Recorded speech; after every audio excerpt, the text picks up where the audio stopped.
Assalamualaikum warahmatullahi wabarakatuh. Di sini kami dari kelompok 3 MN22D akan membagikan video alur proses produksi beras dari PB Mulus. Simak videonya ya.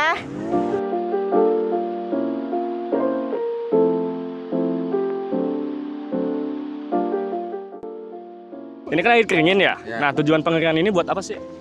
Buat ngeringin, buat diproses, buat digiling jadi beras. Beras. Nah, Kira-kira pengeringan ini cukup berapa hari? nggak nyampe 1 hari, paling 12 jam. Oh, 12 jam. Terus kalau misalnya dibolak-balik tuh itu per jam atau gimana? Ya per jam sih, 2 jam sekali ya, tergantung. 1 jam sekali. Oh, oke. Berarti tergantung padinya atau gimana? Nah iya sama, tergantung padinya juga. Ngaruh Berarti kalau faktor cuaca itu berpengaruh ya? banget, ngaruh. Kalau misalkan lagi hujan gitu, apakah ada cara lain acara lain untuk melakukan pengeringannya? Ada Itu kayak gimana? di open palingan. Di open. Iya, Kalau di open itu kira-kira bisa berapa lama ya? tergantung Tergantung apanya? tergantung dari padinya, basah ataupun kering, ya kan? Kalau misalkan padinya basah itu bisa berapa? Ya susah kalau ditarget ya. Kalau ditargetin tuh susah kalau padi. Tergantung padinya juga. Kan ada kadar airnya juga sama. Kalau untuk pengeringan bagusan open atau pakai matahari langsung? Kalau itu kurang tahu ya. Susah kalau dijelasin. Ini alat apa ya? Oh, pengering. Pengering. Open nggak ya? Iya, Ini tujuannya untuk apa? untuk pengeringan gabah. Selain pakai metode yang ini ya? Iya, Pengeringan matahari. mengganti di penjemuran. Dan terus perbedaan dari pengeringan matahari sama pakai open apa? Eh, sama aja sih, cuma buat menghemat doang. Berapa lama sih kalau proses pengeringan? Kalau 20 ton, kapasitas 20 ton bisa nyampe 15 sampai 18 jam. 14 jam. Oh, berarti lebih efisien matahari ya? Iya. Kalau cara pemakaiannya? Pemakaian ngandelin dari ini doang, suhu panas. Dari bahan bakarnya sih Bahan bakar menggunakan sekam padi atau kulit padi. Mas, untuk cara pemrosesannya tuh dari awal sampai akhir tuh gimana tuh? Maksudnya dari sekam padi Masukin ke sini masuk padinya. sini, Terus? loading ke ruang bakar sampai membakar sekam. Nah, uapnya baru dihisap ke tempat pengering. Terus dari itu tuh keluarnya dari mana padinya tuh? Kayak yang Padi. udah dikeringin. Dari sana, dari bak. Dari bak. Oh, Iya. berarti ini nyambung. Iya, Nggak nyambung ke dalam? Heeh.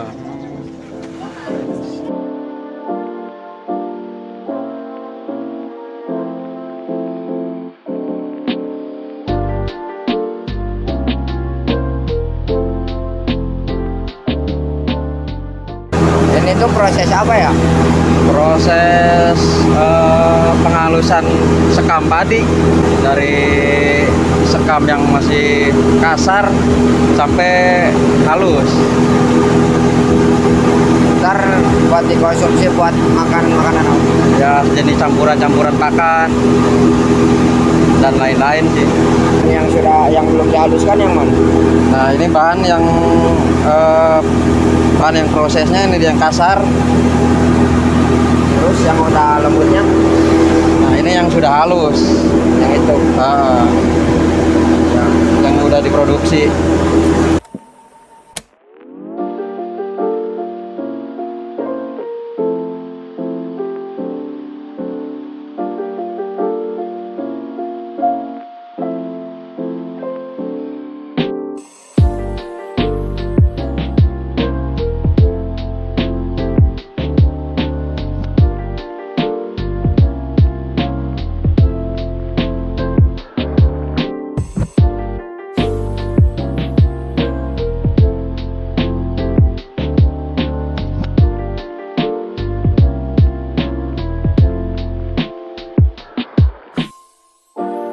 Ini proses apa ya mas? Ini proses pemisahan biji gabah sama jerami. biar nanti bisa terpisah biji gabah yang udah bersih. Terus kalau itu sih gunanya buat apa? Itu buat pengayakan hasil kupasan padi dari biji utuh sampai ke PK. Kalau penggunaan mesin ini sih Itu mesin pecah kulit yang memecahkan biji padi sampai ke jadi bahan untuk proses beras. kalau ini prosesnya ya, Itu hasil pecah kulit tadi yang diproses dari bahan gabah sampai mesin pemecah kulit. Nah, ini hasil pemisahan dari gabah yang tadi yang udah dikupas. kalau ini sih mesin-mesin kayak ini nih. Nah, itu namanya polisher buat pembersih PK yang tadi biar bisa dipoles. Itu proses yang pertama untuk bahan dari beras. Kalau ini udah dari berasnya ya. Nah, itu beras habis pembersih dari polisher yang kedua melalui mesin pemisah lagi dan udah hasil jadi beras. Kalau kualitas beras kayak gini termasuk super apa gimana? Kalau ini dibawa dari standar sih. Kalau dari standar, Iya. kira-kira ini harganya kemungkinan di pasaran berapa duit? Ya mulai dari 13.000 sampai 13.000 lebih lah. Kalau masalah timbangan sih, timbangannya berapa? Kalau timbangan mulai dari 50 kilogram. Dari 50 kg, dari ke bawah 50 model 25, 20, 10 kilo, 5 kilo bisa. Itu bisa tergantung dari pesanan konsumen juga.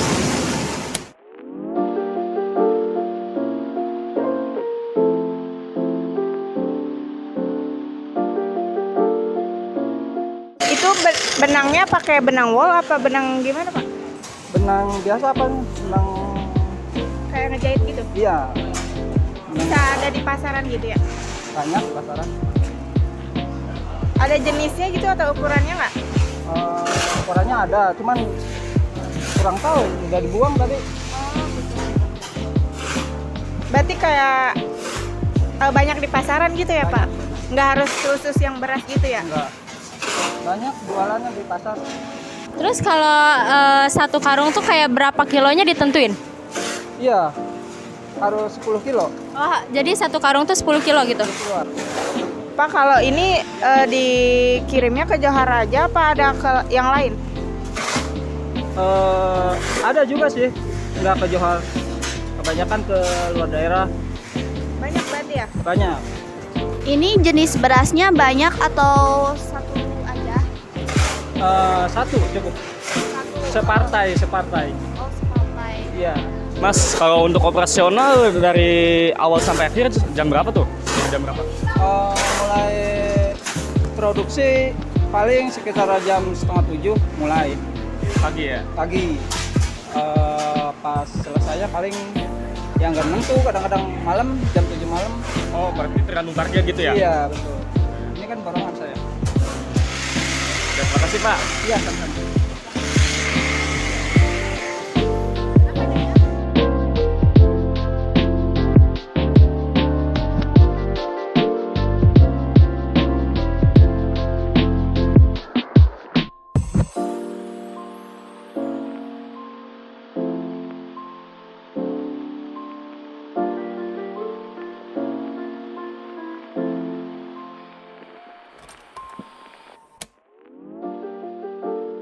Bapak mohon bertanya, bagaimana sejarah berdirinya usaha UKM ini? Awal berdirinya Ya, UKM awal ini. berdirinya. Awalnya pertama di pabrik sana dulu, pabrik beras penggilingan padi yang ada di Pedas lokasinya. Nah itu berdiri tahun 2000. Kalau kurang lebih segitu ya, tahun 2000. Dia bergerak di sana dari bahan mentah, dan bahan mentah berarti padi, masih padi. Di open, dikeringin, lalu digiling jadilah beras. Mulanya di sana. Nah Terus di sini istilahnya dikembangkan. Ini berdiri tahun 2017 sudah ada, cuma masih berupa toko, belum PB.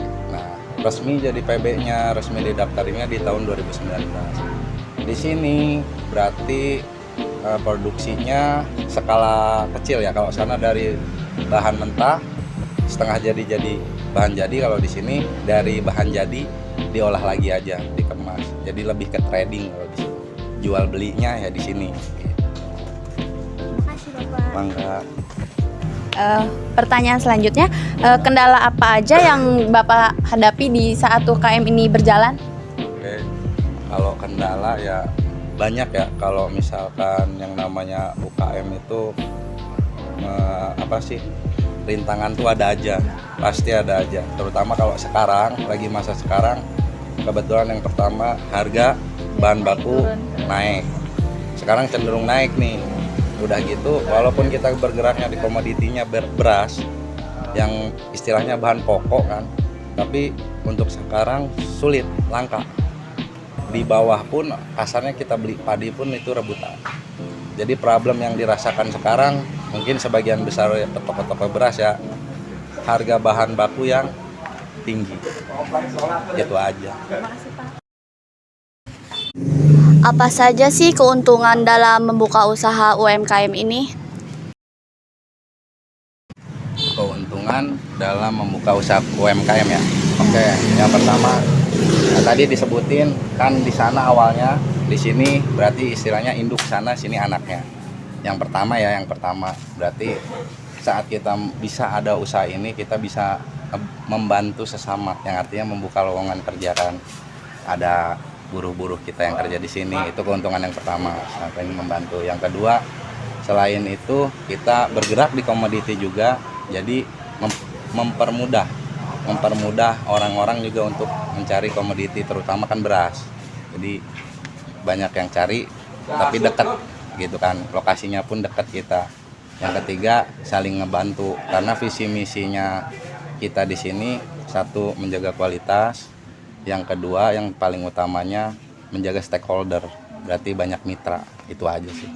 Bapak kalau misalkan pendapatannya rata-rata yang sehari gitu, omsetnya dalam 1 bulan berapa ya? Kalau omset ya kurang lebih ada di angka setengah eman omset segitu. Itu kalau lagi sedang-sedangnya di masa-masa sekarang kurang lebih segitu. Itu aja sih Bang. Alasan utama yang mendorong untuk membuka usaha ini apa ya? Oke, yang pertama satu pengembangan, yang kedua saya kan istilahnya anak buah. Kalau Haji pemilik nih, owner. Kalau Haji sendiri pemilik, owner, sama satu lagi ada partnernya Pak Hajin sendiri. Mungkin alasan utamanya keluarga. Itu. Yang ketiganya ya emang kita membudidayakan istilahnya padi lah, petani. Gitu. Jadi kenapa main di komoditi beras? Ya karena itu membudidayakan padi, karena bahan pokok kita kan. Itu aja sih. Bapak kalau boleh tahu jenis-jenis berasnya yang dijual apa aja ya? Oke, untuk macam-macam beras kan banyak ya. Ada IR64, berarti kalau IR64 itu yang biasa kita makan, atau lebih dikenalnya ciherang atau beras biasa lah yang literan. Ada pra juga, ada jenis beras pra, itu biasanya juga terjual. Ada beras merah, beras hitam, itu masuknya beras khusus, itu juga terjual alhamdulillah. Terus ada jenis beras kayak model yang kemarin kita jual, model ketan, beras ketan apa itu juga. Kurang lebih seperti itu. Terima kasih Bapak. Untuk sampai saat ini apakah ada strategi khusus Pak untuk penjualannya? Oke, untuk strategi khusus sih nggak ada, cuma balik ke misi dan visi. Kita menjaga stakeholder, yang akhirnya kan menjaga mitra, yang akhirnya kalau banyak mitra itu banyak temen lah, banyak yang bantu akhirnya. Itu kalau di sini gitu, nggak ada strategi khusus. Jadi karena banyaknya mitra, nanti mitra Kita aja lah. intinya menjaga mitra. Untuk pengiriman paling jauh kemana ya Pak? Kalau boleh tahu. Kalau untuk pengiriman berarti kan penjualan. Penjualan di sini juga ada. Kalau untuk kita kirim ada yang di luar pulau, ada Banjarmasin kita nyampe, Pontianak kita nyampe, Riau, Dumai juga nyampe, Padang juga nyampe. Alhamdulillah karena mitranya nyampe sana gitu. Udah sih itu aja Bang. Kalau sistem ADM-nya gimana ya? Oke, untuk sistem administrasinya ya di toko ini alhamdulillah yang tadinya manual pembukuan biasa kita rubah dikit-dikit udah menggunakan sistem komputerisasi.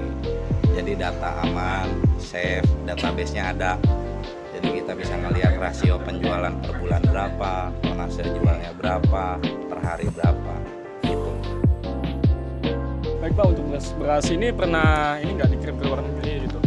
Kalau untuk ekspor berarti ya? Iya.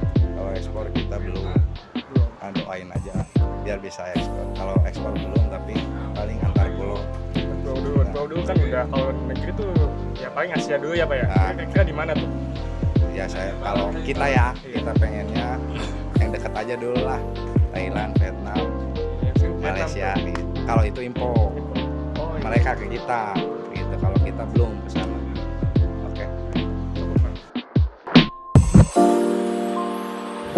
Sekian video dari kelompok kami, kurang lebihnya mohon maaf. Wassalamualaikum warahmatullahi wabarakatuh.